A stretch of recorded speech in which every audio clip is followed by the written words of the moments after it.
mal. Bonjour à tous, je vous retrouve aujourd'hui parce que j'avais envie de vous parler de ces toutes petites actions du quotidien que l'on peut entreprendre, des toutes petites actions qui paraissent anodines et parfois sans grande portée et qui en fait peuvent vraiment permettre de changer les choses et de changer notre société. En fait, il faut vraiment se rendre compte que c'est nous qui avons le pouvoir, nous consommateurs et acteurs citoyens aussi de la société. Et c'est vraiment nous qui pouvons faire changer les choses. Et très souvent, on pense que ce sont les grosses entreprises et les grosses industries et les hommes politiques qui ont le pouvoir. Et en fait, en prenant le temps de réfléchir à tout ça et en analysant un peu les rouages de la société, on se rend compte que, enfin en tout cas moi je me suis rendu compte que c'était pas tant que ça et que nous on avait un très très gros pouvoir. Pour vous parler de ça, je vais peut-être vous parler un peu de moi, des actions que j'ai entreprises et de mon changement de vie aussi, assez rapidement pour vous parler de la suite ensuite. Donc comme vous le savez, il y a à peu près 3 ans, j'ai complètement changé de vie. C'était suite à une vidéo que j'avais regardée sur YouTube où j'ai vu qu'on pouvait se laver les cheveux avec un œuf et ça a fait un déclic pas possible. Je vous en avais déjà parlé. Et en fait, cette vidéo qui montrait qu'on pouvait se laver avec un œuf, vraiment, je me suis dit, mais waouh, on peut se laver les cheveux avec un œuf. C'est pas quelque chose de conventionnel, c'est pas quelque chose que la société nous montre. On ne nous vend pas du tout ça. Plutôt, on nous vend des produits dans des supermarchés, tout cracra, et on nous vend tout ça. Et donc, ça veut dire que si un œuf peut laver les cheveux, il doit y avoir plein d'autres produits, plein d'autres choses comme ça qui doivent exister, qui sont un petit peu hors normes, mais qui peuvent marcher, fonctionner, qui coûtent moins cher, qui sont meilleurs pour la santé, sans emballage. Voilà, donc ça fait un espèce d'électrochoc et je me suis dit waouh, il y a un truc à faire. Et je me suis lancée donc dans ce mode de vie. Donc j'ai commencé à tenter de faire mes cosmétiques moi-même. Voilà, il y a des choses que j'ai essayées, des choses que j'ai ratées, d'autres que j'ai réussi. Donc voilà, je voulais plus, en fait, c'était vraiment cette idée de ne plus mettre de produits chimiques sur mon corps. Et ayant décidé de ne plus mettre de produits chimiques sur mon corps, j'ai décidé de manger sainement, donc d'arrêter de mettre des produits chimiques industriels à l'intérieur de mon corps. Donc j'ai commencé à manger bio, de local et de saison. J'y ai trouvé quelque chose de super, enfin ça m'a convenu complètement. Donc c'était top. Et déjà il y avait vachement de lien entre ces deux choses. Et puis j'ai vu que je commençais à réduire énormément mes déchets. Donc je me suis rendu compte en fait de la quantité de déchets qu'on produisait. Et pareil, j'ai eu envie de réduire considérablement mes déchets. Et c'est là que j'ai commencé à me lancer dans le zéro déchet. Et comme vous le savez, maintenant j'ai un bocal pour... donc la dernière fois c'était 6 mois de déchets. Il s'avère que ce bocal tient toujours. Et que maintenant j'ai 9 mois de déchets à l'intérieur. Donc je suis d'autant plus contente. Donc voilà, cette démarche de réduire mes déchets complétait les autres démarches, donc de manger bio et de faire mes cosmétiques moi-même, dans cette idée de redevenir acteur vraiment de ma vie, de faire des choix qui me correspondaient à ce moment-là, d'entreprendre quelque chose qui me paraissait grand, utile, intelligent. Ça avait beaucoup de sens pour moi. Donc vraiment, je me suis lancée à fond là-dedans et j'ai donné toute mon énergie. Bon, c'était une période aussi où j'avais aussi beaucoup de temps, donc c'est vrai que ça m'a beaucoup aidée.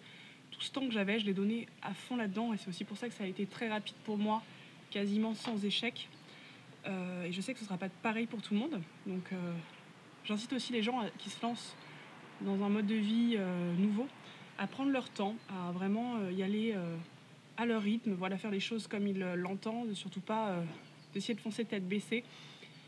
Enfin après, si ça correspond à des gens, il faut qu'ils le fassent, mais de prendre leur temps et de pas être contrarié ou de se dire qu'il faut abandonner au moment des échecs parce que c'est normal, il y aura des avancées et des reculades, mais surtout ne pas culpabiliser, voilà, de faire les choses à son rythme et d'y aller tranquillement. Voilà. Donc suite à ça, j'ai aussi, mes amis m'ont offert un compost à Noël, donc j'ai eu un lombricompost chez moi, donc dans un appartement de 20 mètres carrés, sans balcon, c'est tout à fait possible.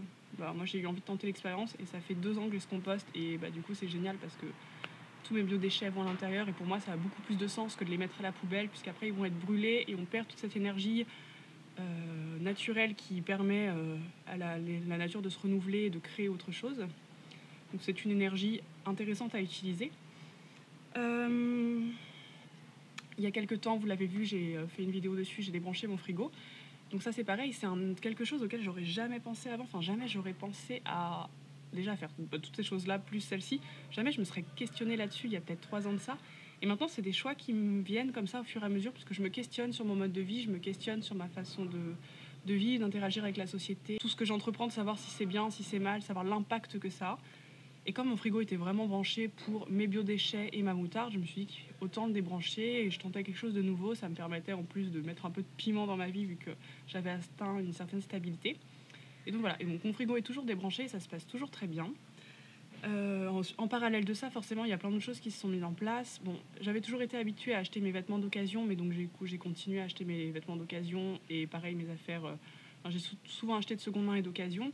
Mais là, ça avait d'autant plus de sens, puisque avant c'était plutôt pour le point de vue de financier, et maintenant il y avait tout l'aspect écologique qui rentrait en plus là-dedans, donc ça n'a fait que me conforter dans mes choix. Et, euh, et donc voilà, donc arrêter d'aller dans les supermarchés, je me suis complètement émancipée des supermarchés. Euh, Boycotter certaines marques ou enseignes avec lesquelles je n'étais absolument pas d'accord, donc ne surtout pas leur donner mon argent et contribuer à leur entreprise. Ce qui m'amène justement à parler du fait que nous sommes tous des consommateurs et que notre pouvoir d'achat, donc l'argent que nous dépensons, vient modeler la société à notre image. Pareil, je vous en ai déjà parlé. Mais pour faire bref, si vous donnez votre argent à un gros supermarché, vous allez alimenter son entreprise. Et donc si vous décidez d'arrêter de donner cet argent à ce gros supermarché, mais à la place d'aller chez un producteur local qui est à côté de chez vous, vous allez alimenter le commerçant local et vous allez plus donner d'argent à la grosse entreprise. Donc en fait, vous créez de la demande dans des services qui sont plus en accord avec vos valeurs. Et donc en fait, la société se modèle vraiment à notre image. Et donc si on arrête tous d'aller donner notre argent au hasard à Auchan et qu'on va tous donner notre argent à des commerçants locaux, et bien forcément, il va y avoir de plus en plus de demandes et ils vont devoir se développer. Et donc, on va créer une demande dans les producteurs locaux, bio, voilà. Je pense que vous voyez ce que je veux dire. Donc c'est là qu'on se rend compte que notre pouvoir d'achat est très important. Donc faites attention là où vous donnez votre argent parce que ça vient vraiment, vraiment changer les choses. Donc voilà, moi, par exemple, ça fait des années que j'ai pas donné d'argent à Starbucks, à McDo, à H&M, voilà, toutes ces marques un peu connues pour leurs problèmes d'éthique. Voilà, c'est malgré tout aussi des actes politiques, puisqu'en fait, ce sont des actes qui viennent appuyer une démarche écologique, une démarche éthique, une démarche de vie, mais qui est aussi finalement très politique, puisqu'on vient modeler la société, on essaye de la changer. Et même si ce n'est pas de la politique terre à terre, où on parle d'un programme politique, on parle d'hommes politiques, on parle d'action politique au quotidien, et c'est hyper important.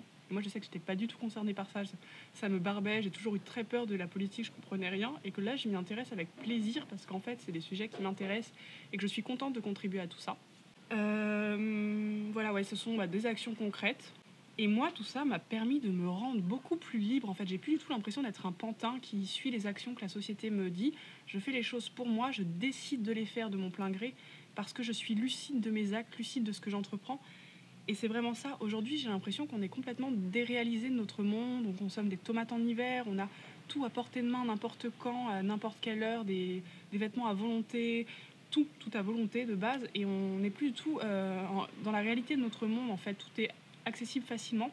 Et la vraie vie, c'est pas ça. On n'a pas des tomates en hiver, on n'a pas des vêtements comme ça à portée de main, on peut pas consommer à n'importe quelle heure. Maintenant, on peut consommer sur Internet, acheter n'importe quand. Même si ce sont les avancées de notre vie, il y a des choses qui sont chouettes aussi, mais malgré tout, il y a des choses qui sont quand même... En fait, on est trop dans l'excès, et c'est ça qui me pose problème aussi. Et avec je suis pas du tout en accord avec tout ça. Et l'excès pose vraiment un problème. Et voilà, moi, le fait de retourner d'aller dans un mode de vie, parce que je le connaissais pas avant, tel que j'entreprends aujourd'hui, m'a fait me rendre compte que on était complètement, moi j'étais complètement inconsciente de tout. Je pouvais rentrer dans un supermarché sans me rendre compte de la quantité de plastique qu'il y avait, alors que maintenant vous faites rentrer dans un supermarché, je vois du plastique partout et je peux pas acheter. Pour moi ça ne convient pas à mon éthique et à mon mode de vie. Donc voilà, ouais, c'est vraiment, ouais, je me suis rendu compte de ça et c'est un vrai problème. Je trouve qu'on n'est plus du tout conscient de ce qu'on fait, des actes qu'on entreprend. On se pose pas les questions de savoir, je stéréotype, mais on se pose parfois pas les questions de savoir d'où ça provient, quels sont les ingrédients, comment ça a été fabriqué, alors que ce sont des questions essentielles. On devrait tous se poser ces questions-là avant d'acheter quelque chose. Et donc moi, ce mode de vie m'a permis de reprendre conscience de tout ça, de redevenir lucide par rapport à tout ce que j'entreprenais et c'est hyper chouette de savoir ce que je consomme, comment, quels sont les impacts et de le faire vraiment par choix, de décider de ne pas consommer là mais de consommer là, de faire ces choix et c'est vraiment un bonheur énorme. Moi, pour rien au monde, je ferais marche arrière, comme je vous l'avais déjà dit.